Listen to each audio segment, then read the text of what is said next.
ഈശോ മിശിഹായ്ക്ക് സ്തുതിയായിരിക്കട്ടെ. ഞാൻ മാണിപ്പറമ്പിലച്ചൻ. പരിശുദ്ധ കന്യകാമറിയത്തിൻ്റെ അമലോത്ഭവ തിരുനാൾ.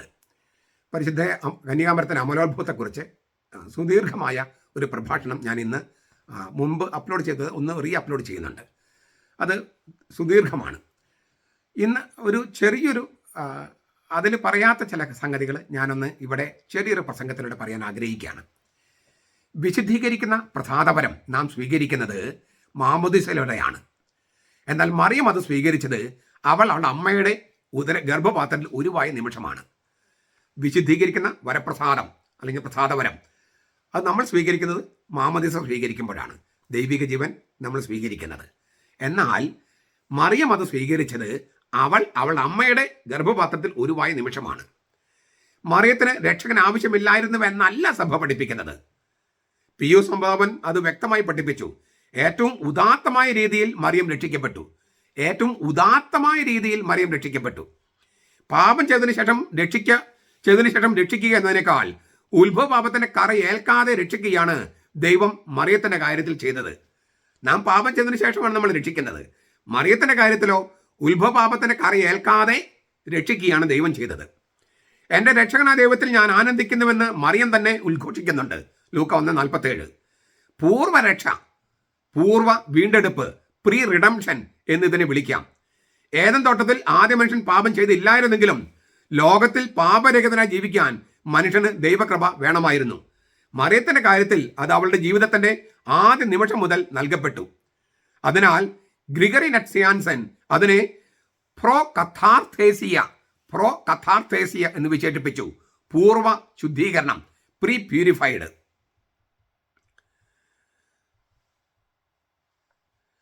അങ്ങനെയെങ്കിൽ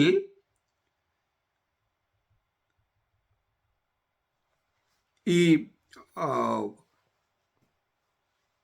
അഞ്ചാം നൂറ്റാണ്ടിലൊക്കെ മറിയത്തിന് അമലോത്ഭവത്തെ വിളിച്ചിരുന്നത് അക്രാന്തോസ് എന്ന വാക്കുപയോഗിച്ചിട്ടാണ്.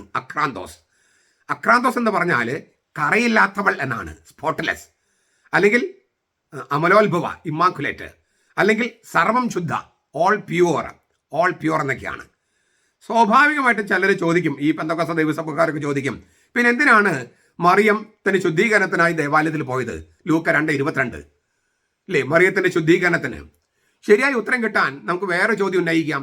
പാപരഹിതനായ യേശു എന്തിനാണ് പാപങ്ങളുടെ മോചനത്തിന് വേണ്ടിയുള്ള അനുതാപത്തിന്റെ സ്നാനം, മാനസാന്തര സ്നാനം സ്വീകരിച്ചത്?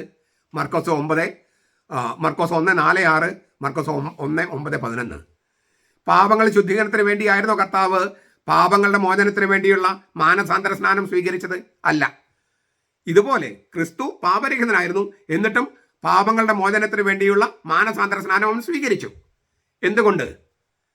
അത് പാപികളുമായിട്ടുള്ള താതാത്മ്യപ്പെടലാണ്. പാപികളുടെ പാപം മുഴുവൻ അവൻ ഏറ്റെടുക്കുന്നതിന്റെ പ്രതീകമാണത്. ഇതുപോലെ മറിയത്തിനും പാപത്തിൽ നിന്നുള്ള ശുദ്ധീകരണം ആവശ്യമായിരുന്നില്ല. ഗർഭപാത്രത്തിൽ ഉരുവായ നിമിഷം മുതൽ കൃപ നിറഞ്ഞവളായിരുന്നു മറിയം. ലൂക്ക 1:28. ഇതേക്കുറിച്ച് ഞാൻ അടുത്ത പ്രസംഗത്തിൽ വളരെ വിശദമായി ചർച്ച ചെയ്തിട്ടുണ്ട്. ശുദ്ധീകരണത്തിന് യേശുവിന്റെ കാര്യത്തിലും മറിയത്തിന്റെ കാര്യത്തിലും പൊരുളുകൾ വെവ്വേറെയാണ്. എല്ലാത്തിലും ഒരേ പൊരുളാണെന്ന് വിചാരിക്കാൻ പാടില്ല. പാപങ്ങളുടെ മോചനത്തിന് വേണ്ടിയുള്ള സ്നാനത്തിന് വിധേയമാകാൻ ദൈവം പുത്രനോട് ആവശ്യപ്പെട്ടപ്പോൾ പാപമില്ലാത്തവനെ ദൈവം പാപമാക്കുകയായിരുന്നു. 2 കൊരിന്തോസ് 5:21. പാപങ്ങളുടെ മോചനത്തിന് വേണ്ടിയുള്ള സ്നാനത്തിന് വിധേയമാകാൻ ദൈവം പുത്രനോട് ആവശ്യപ്പെട്ടപ്പോൾ പാപമില്ലാത്തവനെ ദൈവം പാപമാക്കുകയായിരുന്നു. എന്ന് വെച്ചാൽ പാപപരിഹാര ബലിയാക്കുകയായിരുന്നു. പാപികൾക്ക് പകരം നിന്ന് അവരുടെ പാപങ്ങൾ ഏറ്റെടുക്കാൻ ആവശ്യപ്പെടുകയായിരുന്നു.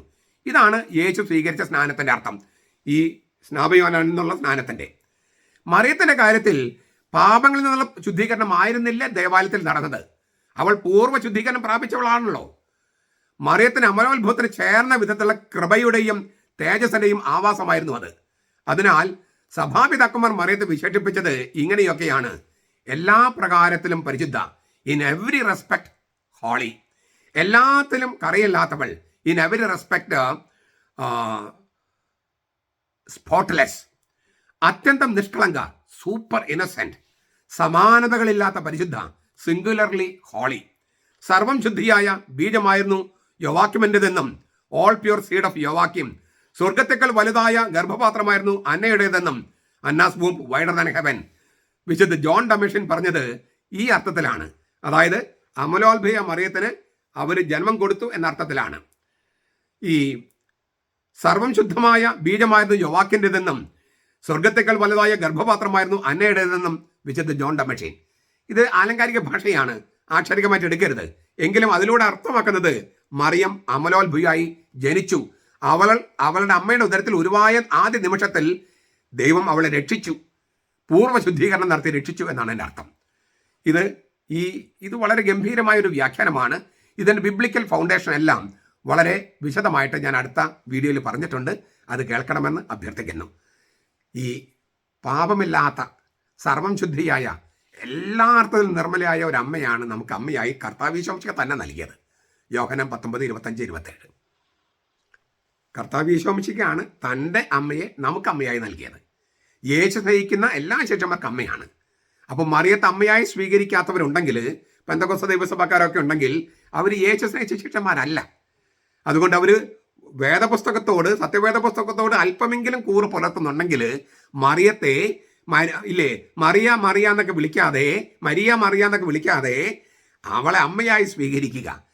ഇത്രയും നല്ല അമ്മയെ നമുക്ക് അമ്മയായി നൽകിയ കർത്താവിന് സ്തുതി പറയുക. മറിയത്തോട് ചേർന്ന് ദൈവത്തെ സ്തുതിക്കുക.